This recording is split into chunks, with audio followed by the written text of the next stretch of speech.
I'm Joanna Garzilli, award-winning author and life coach. Welcome to the Looking Glass podcast. Last time that I reflected, I got judgmental of myself towards the end. I got in my head. That is one of my weaknesses, is worrying about what other people think of me. And even though I know that quote, what other people think of me is none of my business, I'll still get caught up in it, and it'll hold me back from saying or doing something that is going to be really good for me. And if it's good for me, then it's going to be good for the people around me who I care about, because I feel positive, I feel empowered. So last time when we were finishing up connecting together and I got aware of that judgment, I just said, Joanna, let it go. Let the feeling go. I don't have control over what you think of me. And then I went into the kitchen, I got my vacuum out, and I did the whole home because some leaves had blown in from the garage and they were in the hallway floor, and it was a toleration for me. And it felt so good to just go through the home. And as I was vacuuming, I imagined that it was the toxicity, the judgment in my mind that were those little pieces of dirt and leaves in the hallway and the dirt up on the carpet in my home. And it just felt so good. It was an affirmation for me of, it's okay. I can judge, but it's not going to hold me back from living fully. So what action do you feel inspired to go and take? For me, it was vacuuming. For you, it's going to be whatever comes to mind.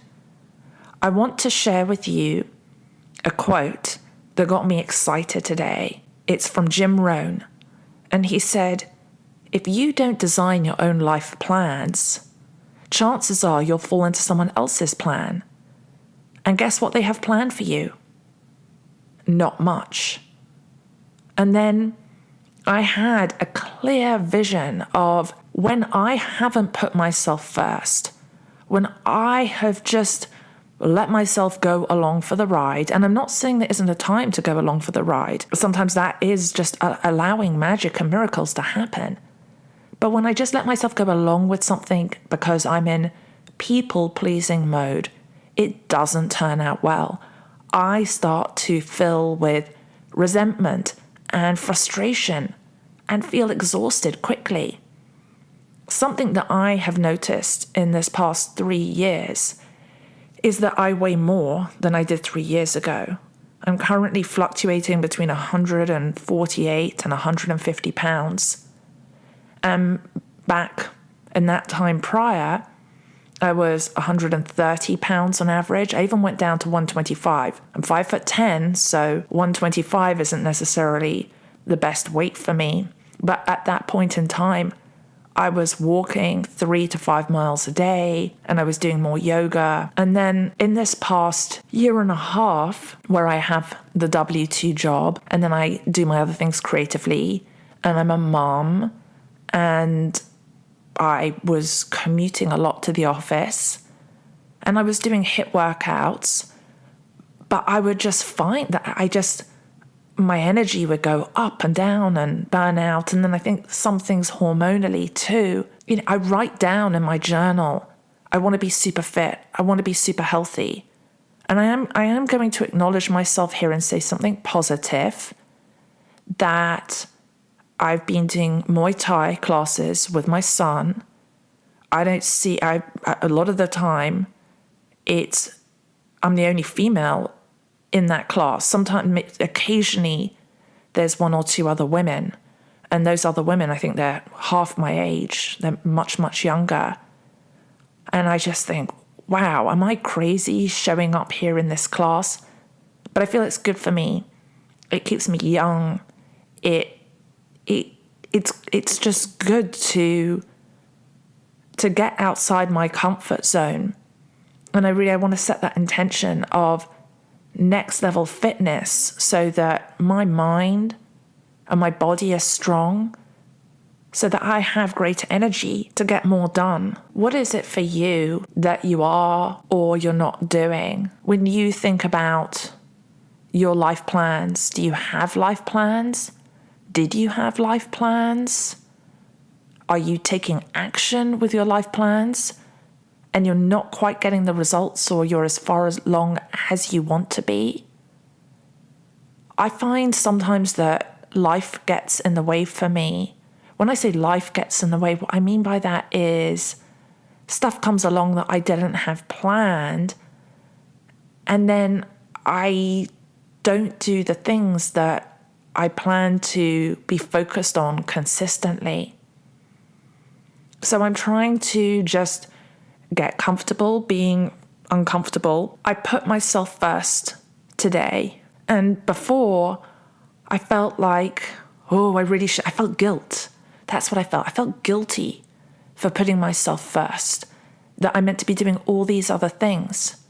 But what I am starting to become more and more aware of is that when I do put myself first, then when I do things for other people to help them achieve their goals, their vision, that not only do I get the results, I get the results in a fraction of the time, because I feel aligned, I feel confident, I feel certain. And something that I'm aware of right now is that when someone else is fearful or they don't trust in the process or in my ability, it would be because I don't trust in myself. I don't trust in my relationship with spirit, with God, that I have the ability to get done what needs to get done. And that it's important to expand one's thinking beyond the tunnel vision. Sometimes when we have focus, we can miss opportunities that are beyond our vision. And so the opportunity to expand one's peripheral vision. And in that peripheral vision, that things come in fleetingly. You don't have to see them clearly. The way I experience it, it's a knowing, seeing. And that is when you and I get to connect to our intuition in a way where certain things are going to seem counterintuitive. Maybe that we're going backwards in some way, that we're not progressing, but that we are actually being elevated. It's as if we're being lifted up by a benevolent force, by something that is wise and loving, and places us exactly where we need to be, but also where we get to delight in being. How can you allow yourself to be lifted? How can you trust right now that as you put yourself first, that you can move beyond any limiting feeling? For me, it's guilt today. What is that feeling for you? Can you put yourself first? Allow yourself to be aware of a feeling that doesn't support you, and then just allow and trust in your process. I'm Joanna Garzilli. Thank you for reflecting me, and I look forward to connecting with you next time. Thank you for telling your friends and loved ones about Looking Glass podcast and following the show. You can also learn more about working privately with me and booking a Looking Glass reading or reflection session at looking-glass.me.